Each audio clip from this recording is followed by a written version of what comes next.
It was the early 1900s.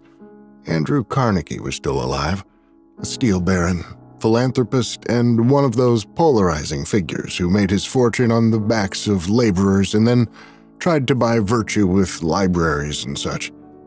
Think Elon Musk, but with a moral superiority complex and exploitive steel mills instead of addictions to ketamine and whatever business Elon is in with all those exploding rockets. Anyway, the steel mills of Pittsburgh ran 24 hours a day on immigrant sweat, black muscle, and blood bought cheap. W.E.B. Du Bois looked around and, smuggling truth in through allegory, sat down to write a fantasy. It's a story about a radiant black woman made of steel, whose very hair is mined, spun, and sold to build empires.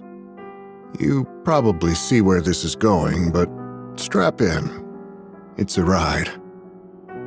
The wildest part is that it wasn't even published in his lifetime at all. It took over 100 years for it to be uncovered. In 2015, scholars found it digging through the archives at UMass Amherst, buried in a folder with a different title, misfiled and nearly forgotten. The title was The Princess Steel. Now, you can read this just like a myth.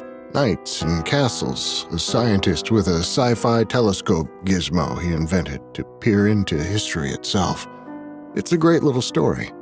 But if you know what was happening in 1909, labor strikes, steel magnates, the violent machinery of American industry, it starts sounding a lot less like fantasy and a lot more like a warning.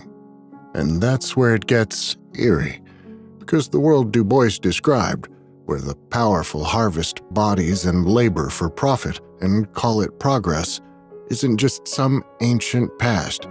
Yeah, spoiler alert, it's all still happening. Today, tech companies extract the mental labor of low-wage workers across the global south to build AI. Green capitalism mines the land, often in the same colonized regions, under the banner of climate solutions. But Du Bois, he saw all of it coming. So here's what I'd like to do. First, I'll read you this strange, brilliant, nearly lost story. Then we'll come back and talk a little about it. Both what Du Bois was seeing in his own time and how much it still maps onto headlines from today. Settle in and let this story wash over you. It's strange, it's prophetic, and it's long overdue for an audience. The Princess Steel, as excerpted from the version published in 2015 by Adrienne Brown and Britt Rusert in PMLA, the Journal of the Modern Language Association. "It is perfectly clear," said my wife, pointing to the sign on the door.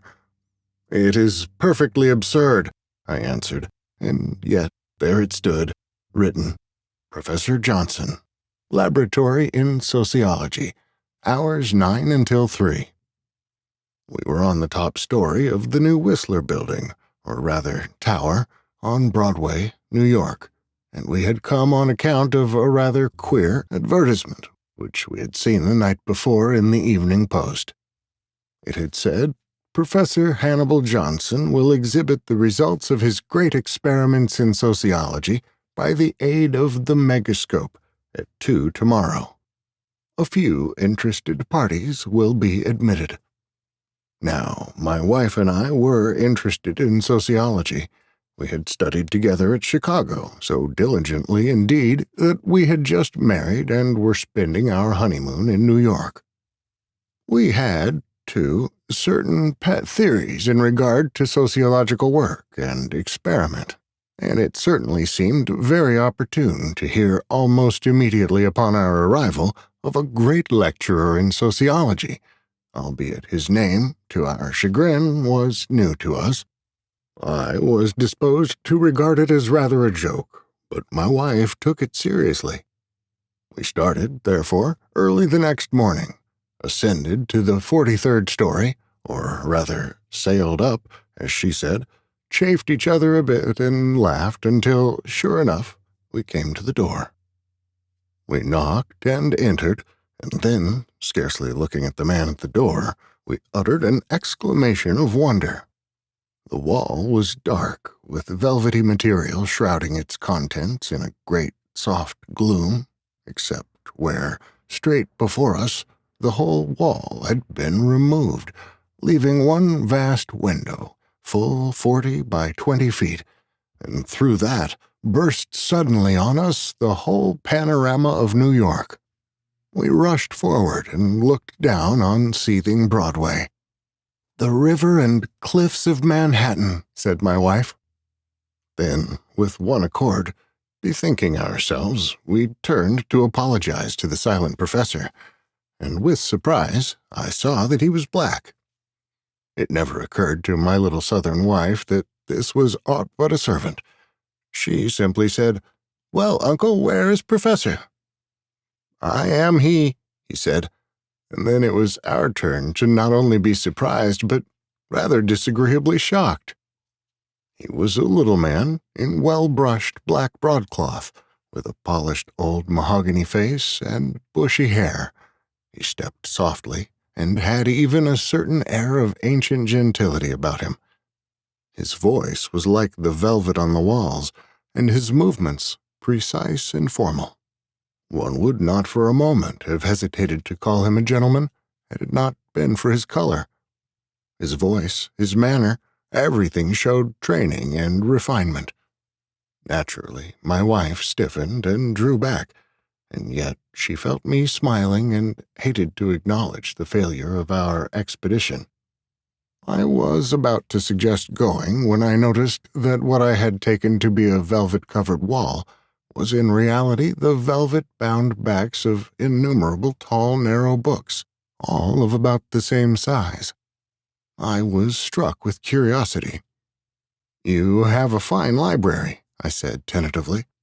"It is the Great Chronicle," he said, motioning us gently to chairs. We cautiously sat down. "I discovered it," he said, 27 years ago. This is a chronicle of everyday facts. Births, deaths, marriages, sickness, houses, schools, churches, organizations, the infirm, insane, blind, crimes, travel and migration, occupations, crops, things made and unmade, just the everyday facts of life, but kept with surprising accuracy by a silent brotherhood for 200 years. This treasure has come to me and forms," he said, "the basis of my great discovery. See." We looked round the room. There were desks and papers, machines apparently for tabulating, a typewriter with a carriage full 5 feet long, and rolls of paper with figures. But past these he pointed to a great frame, over which was stretched a thin transparent film, covered with tiny rectangular lines and pierced with tiny holes. He pulled his chair nearer and spoke nervously, with intense preoccupation. "A dot, measured by height and breadth on a plane surface like this, may measure a single human deed in 2 dimensions. Now, place plane on plane, dot over dot, and you have a history of these deeds, in days and months and years. So far man has gone, though the Great Chronicle renders my work infinitely more accurate and extensive. But I go further. If now these planes be curved about one center and reflected to and fro, we get a curve of infinite curvings, which is," he paused impressively, "which is the law of life." I smiled at this, but my wife looked interested. She had apparently forgotten his color. The old man rose and reached up to the gloomy ceiling. We glanced and saw a network of levers and wires and a great, bright, silent wheel that whirled so steadily it seemed quite still, till ever and again its cogs caught a black ball and sent it whirling till it stopped in a faint tinkle of a silvery bell. The old man seized a lever and swung his weight to it. "Click, click, clank," it said. we heard the slow, tremendous sliding of a great mass. "Look," he said. We looked out the great window, and there, hanging before it, we saw a vast, solid, crystal globe. I think I have never seen so perfect and beautiful a sphere. It was nearly 50 feet in diameter, and seemed at first like a great ball of light, a scintillating captive star, glistening in the morning sunlight. "This," he said, "is the globe on which I plot my curves of life. You know, in the Middle Age, they used to use spheres like this, of course smaller and far less perfect, but that was mere playing with science, just as their alchemy was but the play and folly of chemistry. Now, my first series of experiments, covering the last 20 years, has been the plotting of the curves which will give me the great curve, but," and here he came nearer and almost whispered, "but when I would cast the great lines of this curve, I was continually hampered by curious counter-curves and shadows and crossings, which all my calculations could not eliminate. Then, suddenly, a hypothesis occurred to me. Human life is not alone on Earth. There is an overlife. Nay, I mean nothing metaphysical or theological.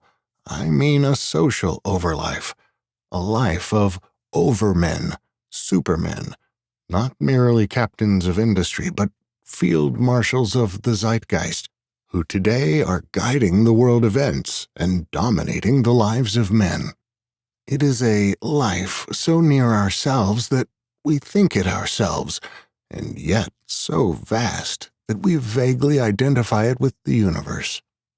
I am now seeking these shadowing curves of the overlife, but I go further.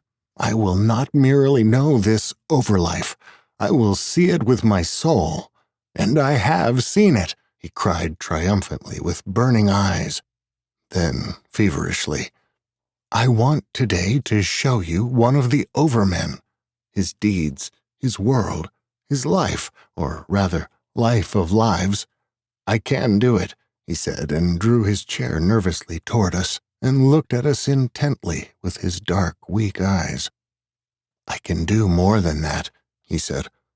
You know, we can see the great that is far by means of the telescope, and the small that is near by means of the microscope.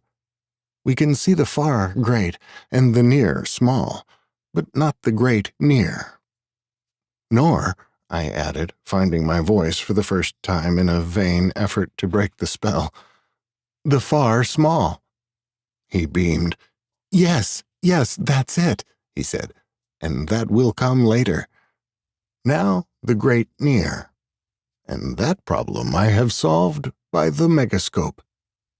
And with one more swinging of the lever, there swept down before the window a great tube, like a great golden trumpet, with the flare toward us and the mouthpiece pointed toward the glittering sphere. Laced round it ran silken cords like coiled electric wire, ending in handles, globes, and collar-like appendages. See, he said, and lo, on the burning sphere, a snake-like shadow traced itself under his rapid fingering of the machinery. It is the curve of steel, the sum of all the facts and quantities and times and lives that go to make steel, that skeleton of the modern world. We will look through here, and if all is well, behold the overworld of steel and its overmen. I shook my head in vague assent and looked out the corner of my eye at my wife, for I saw that we were dealing with a crank and not with a scientist, and I was wondering just how far we should let it go. He, however, was working feverishly. He had placed 3 luxurious chairs before the shining trumpet, and arranged the pieces and the silken cords. Now, he said in a whisper almost fierce, my first experiment will begin. We shall behold the spirit of the wonderful metal which is the center of our modern life and the inner life of the overlife that dominates this vast industry, the great grim forces of men. In fact, and he lowered his voice, we shall see the overmen. I smiled. The thin, dark curve blazed on the flaming globe. With a sweeping bow, he conducted us to the great tube, which was now pointed on this light. Carefully, he adjusted it. Then he raised the silken cords with what I now saw were head and eye and ear and hand pieces, and placed them on my wife. She did not hesitate, but eagerly stared into the tube. I did hesitate, but at last followed suit. The things I touched seemed tremulous, alive, pulsing. Now, said his hollow voice, the experiment begins. Look, feel, see. A little tremor of half-fear came over me. I put my foot out to touch my wife's toe, but she seemed reconciled. We were hidden, as it were, from the outer world in these tubes and earpieces, looking at the sphere which faced Broadway. At first I could see nothing. All was darkness. Then, at last, far, far away, yet painfully distinct, I saw Broadway. The river and cliffs of Manhattan, as my wife had called it.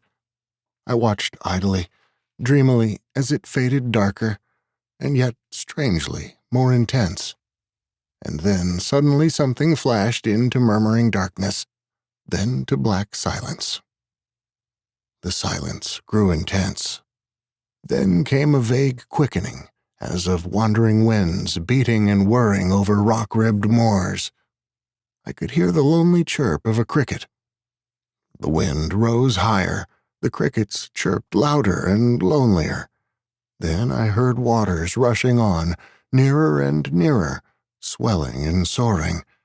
Lights began to appear, and I saw great crags beetling above the rushing waters. It seemed a narrow stream that struggled and foamed as it came down its broad, straight way. The crags that soared above were crowned with great castles, and up through the castles and under and over the crags ran ever threads, little silver threads that went out through the broad, empty countryside, out far, far away until they seemed all to meet on a great misty hill to westward. "Those are the hills of Pittsburgh," cried the hollow voice of the old man. I laughed. The idea of seeing Pittsburgh from Broadway, and yet I strained my eyes. In the pale but glowing light that waxed more and more brilliant, I could see distinctly, above the hills, the forming of a vast bluish radiance of silver hair, a pale blue face crowned with silver light, radiant like the rising of the moon. On went the rolling waters. The land around seemed to quiver, even the great crags, and the castles were not castles, they were mills. Mills of the gods, I whispered. Everywhere were moving things. First, I thought them men, women, and children. I even caught the babble of voices. But no, they were, I came to feel, but the things of this new world, the world of steel. They came down the waters, they rolled along the land, they followed the silvery threads and came on until all seemed to choke through a great crag-like narrowing in the river, above which beetled the tallest and most sinister of the castles that seemed, with its great whirling wheel, a mighty mill for some new meal. As yet I have seen nothing really alive, only the moving of things, until looking narrowly I saw below the castle, just at the portcullis, where the great drawbridge stretched across the narrow throat of the gorge, the form of a huge armored knight. His visor was down, and he sat on a horse, vast and silent, watching the ever-flowing mass of things that rolled past him down the gorge, through the great hopper of his mill, where they left their souls, while their bodies went whirling drunkenly on. Sometimes the things choked in the grinding, and the water roared and foamed on the rocks, but then he would strike his spear angrily on the great wheel, and with frightened roar it whirled the faster as the stream moved on and the pile of ground and bolted souls grew higher. "Who is he?" I asked. "An overman, immortal, all-powerful," came from a disembodied voice. "Rhythmic with youth and age, just as earth is with night and day, and yet never dying." "Look," I said, "see!" Across the plain beyond came tripping 4 armored knights. Their visors were down, their spears couched, their horses careening madly, and their bannerets flying. The first knight threw a shrewd look over his shoulder, turned and gathered his arms. His eyes flashed darkly beneath his helmet. The clash was coming. There was fury in the air, and suddenly I heard the voice. "Listen, you cannot understand this conflict until you hear of the story that goes before. This man here is the Lord of the Golden Way, and what he has done and how he came to be here, commanding the silver threads and keeping toll over the great river of things, I know not. But I ween, and so I have constructed my own way of a tale of his past, which my own little viewing and measuring of his life makes plausible. Listen. Once upon a time there lived an overman, Sir Guess of Londonton. He was a man of thought and study, and ever his eager brains were pounding at the riddles of the world. As he wondered and wandered, he found and captured the black witch Know-all. Fearful, she grovelled before him. "My husband is the ogre, Evilhood, and if thou dost me no harm and bringest me to his cave, I will make him tell thee a secret, a marvellous secret of a captive maid who thou mayest loose and have." So Sir Guess of Londonton took her to the ogre, and the ogre said in thanks, "To westward lie hills, and in the hills the pit of Pittsburgh, and in the pit dwelleth captive the dark queen of the Iron Isles. She that of old came out of Africa, but she hath," said the ogre, "a secret of which men have not dreamed, one of the greatest of the world's secrets, but not the greatest.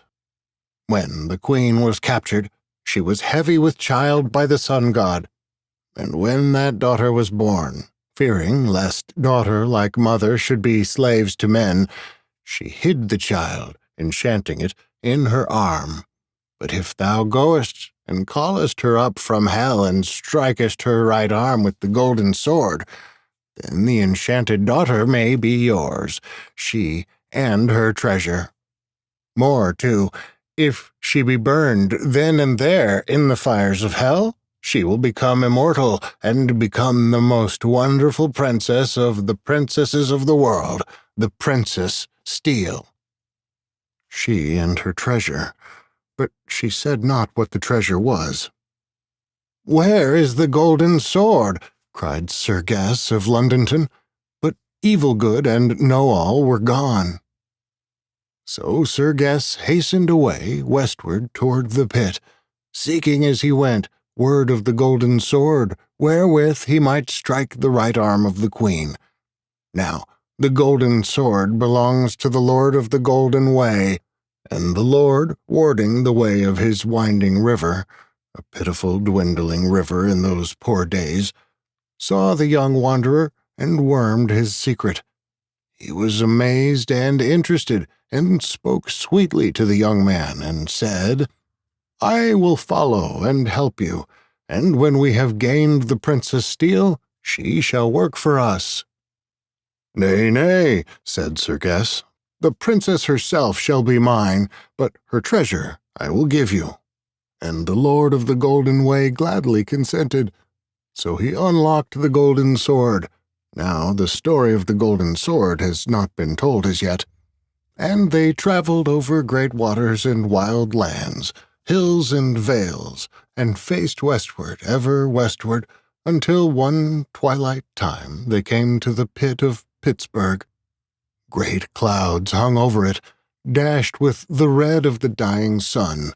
Strange murmurs rose from the earth, black smoke and yellow fire.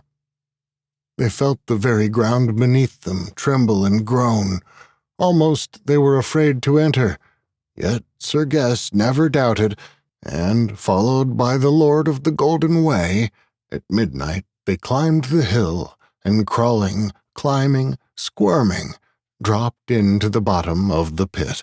Or ever they touched earth with thundering scream, the great dark form of Queen Iron rose all about them and above, and bent over them and enveloped them.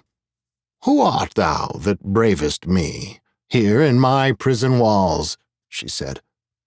"I am Sir Guest of Londonton," answered the knight bravely, "and I have come to free the daughter whom thou hidest." And with the word there came a wail upon the night that thrilled all earth and heaven, the wild and curdling cry of mother panting for child. She swept her hands across the black and lurid heavens, and grasped for the bold knight, clutched his fingers, and, as she clutched, the iron gripped his soul. Almost he died with the pain of that fierce grasp. His head whirred and his heartstrings hardened. Yet he gathered himself, and left-handed raised the golden sword, while his companion crawled and whimpered to the dark. Twice he whirled the sword, and it sang in the air. Twice again it circled about the great dark head of the queen, and then the fifth time, hissing, it gripped and bit the flesh, gnawed and crunched the bone. It drank the dark, oozing stream of her blood, till the swollen right arm burst, and out rolled and fell a dull, leaden, image-like thing, inert, dead, heavy. Down shot the wounded woman, with a great gasping cry that set the ocean twanging and hill a-trembling. Up flew the fires of hell. The two men rushed forward, and, seizing the gray image, rolled it in the soft, cold clay, and, straining and sweating, swung it above the fires that were bursting from below. It seethed and hissed and burned. It glowed and screamed and shivered. Black fiends covered and beat back the flames. Off shot the leaden lid. A gleaming, hissing, scintillating brilliance flooded the cave. A great mist curtained the incarnation, and then, when it fell away, the two knights staggered backward and sunk face forward to the dust. Naked she stood, lithe and yet nobly formed. Her flesh was the soft blue brilliance of the moonlight.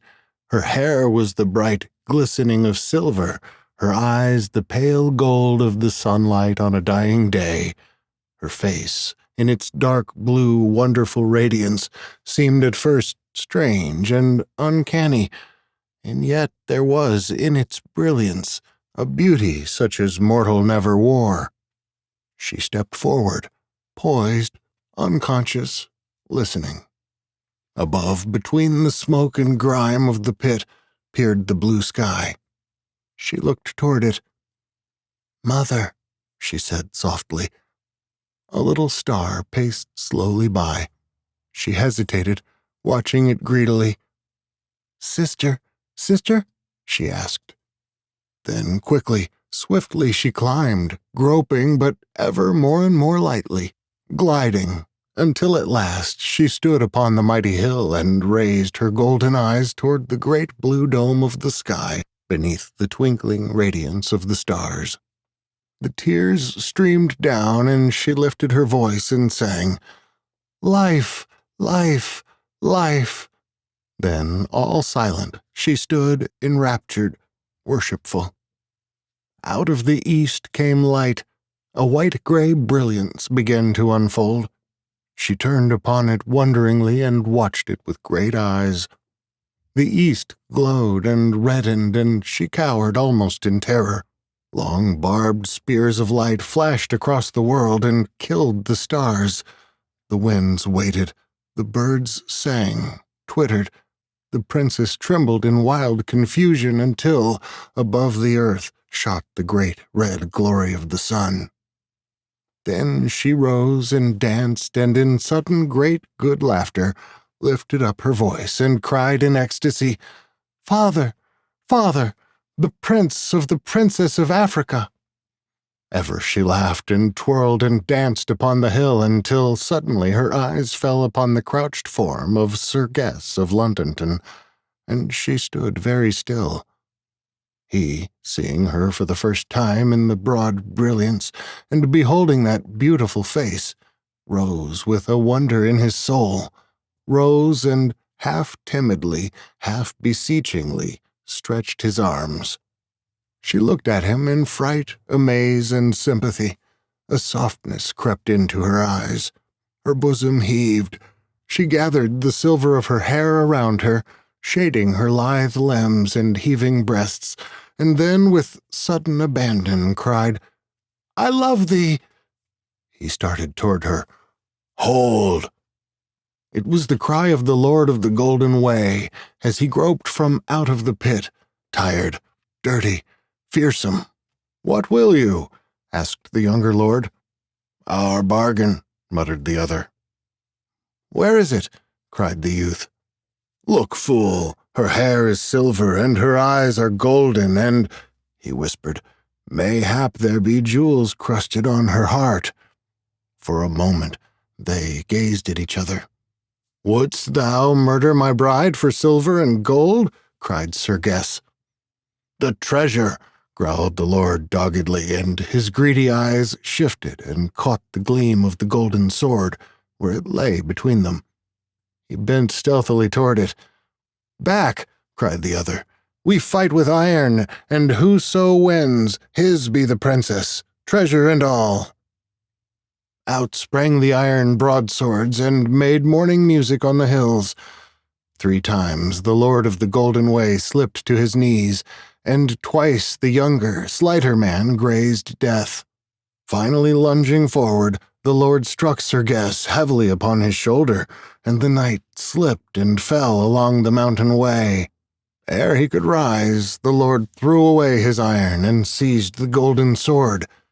Twice he twirled it, and twice again, and then, with an oath, drove it through helm and corslet, and the younger warrior, with gurgling burst of hot red blood, fell at the maiden's feet, while the other, sick with his fighting, dropped fainting to his side. The maiden had at the first onset stood like a stone. Then slowly she wakened, at first bewildered, then half confused at the quick, wondrous dancing of the men. Then she became grave, excited, mad. Her voice came forth in little sharp cries and faint, sweet moans. Pain and sorrow wrote themselves on her face.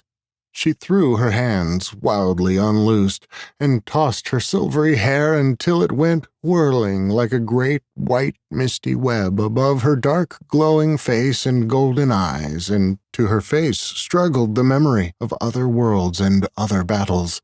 So from the face of a maiden it became a woman's face, and with a woman's great bereaved cry she threw herself on her fallen lover, ripped off the helmet, and tore aside the breastplate, staunching the blood with her silvery hair, and lay panting and murmuring above him.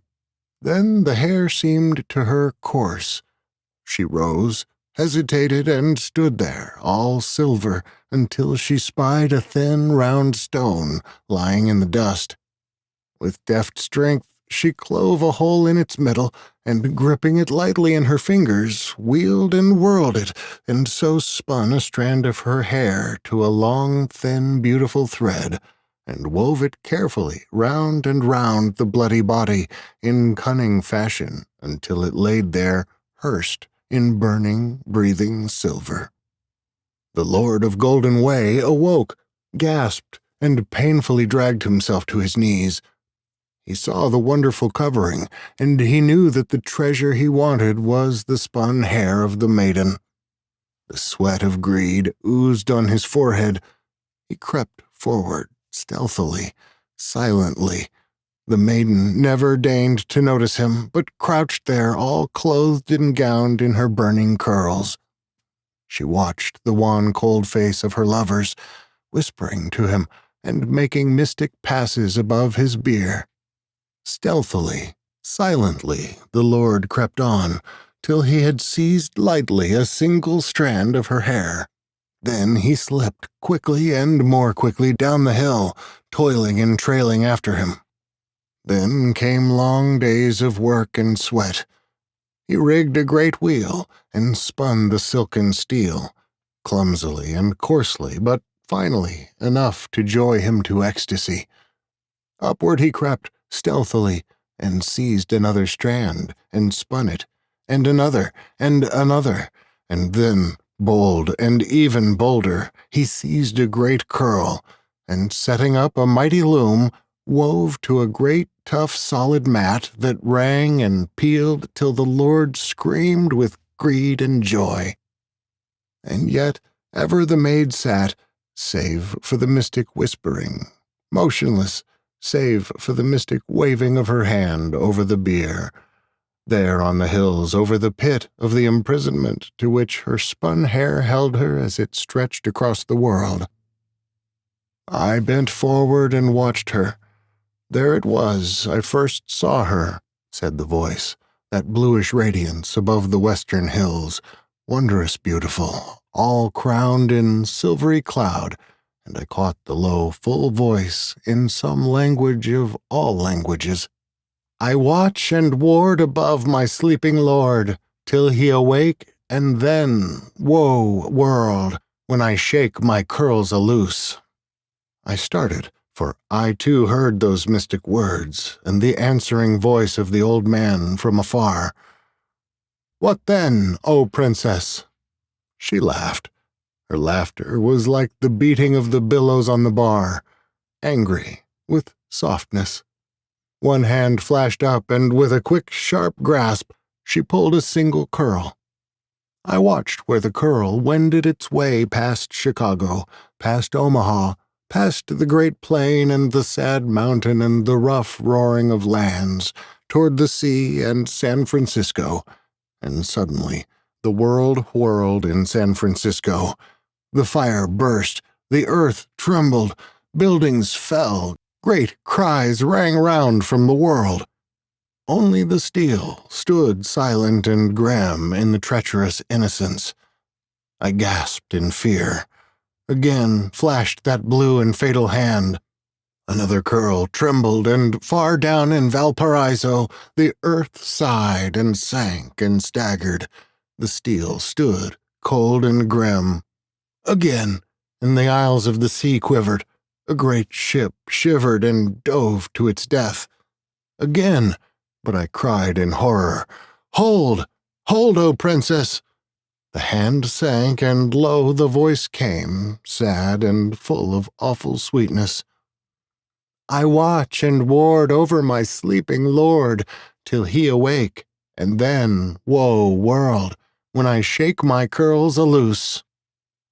The voice ceased, but on the plain, where the Lord of the Golden Way held the mill and guarded the things that rolled thither on the silver threads, I heard the crash and roar of battle as the 4 robber knights bore down upon him. How will it end? I cried to the voice at my side. I know not, nor shall we know in many 100 years. For a day to the overworld is 1,000 years to us, and even the megascope is slave to time. I dropped the ends of the machine and sat back astonished. My wife sat looking at me curiously. Well, what on earth have you been doing? She said. Didn't you see? Didn't you hear? I cried. I've been watching Broadway. But the cliffs! Saw you not the cliffs and castles and the Lord? I hesitated. I saw only the great towering cliff-like buildings, she said. Did you not hear the roaring of the waters? I heard the roar of passing wagons and the voices of men. And that space above the hills, did you not see that? I saw clouds and the rising moon. For really, Robert, it's late, and we must go. It was not tuned delicately enough for her, said the old man. Next time. But we greeted him hurriedly and passed out. So, what just happened? That was strange, and beautiful, and at times blunt in a way only allegory can be. But let's not mistake it for fantasy just because it had castles and silver threads and magic machines. This wasn't whimsy. This was W.E.B. Du Bois writing in a country ruled by steel barons, where immigrant workers were dying in the mills, where black labor was exploited and devalued, where industry was worshipped, and the cost, human or otherwise, was kept quiet. The princess? She's embodied labor, black, feminine, divine, and reduced to raw material. Her hair becomes steel, her body becomes currency, her personhood becomes infrastructure. The overmen? Capitalists and empire builders, chasing profit dressed up as love. The knight thinks he's saving her. Really, he's strip mining her. And Du Bois saw all of it. He didn't just see the facts, he saw the shape of it, the way capitalism wraps itself in romance and progress and inevitability, the way it builds myths to hide its violence. Sound familiar? Because if you listen with 21st century ears, that story sounds less like 1909 and more like one of those days that ends in Y. Musk builds rockets that rely on taxpayer subsidies, outsourced manufacturing, and PR that erases the carbon cost. Bezos builds warehouses that squeeze human labor to the edge of collapse, timed, tracked, and punished by algorithm. AI scrapes the labor of underpaid workers across the global south. Green energy depends on lithium, cobalt, and rare earths pulled from the same colonized lands. The players may have changed, but the machine doesn't. That's why this story matters. It's not just that Du Bois was smart, it's that he understood how power works and how stories can expose it, even when they come dressed like fables. So yeah, this was a fantasy, but it wasn't an escape. It was a message, a warning, a truth smuggled in through story. And it's still coming true. Till next time.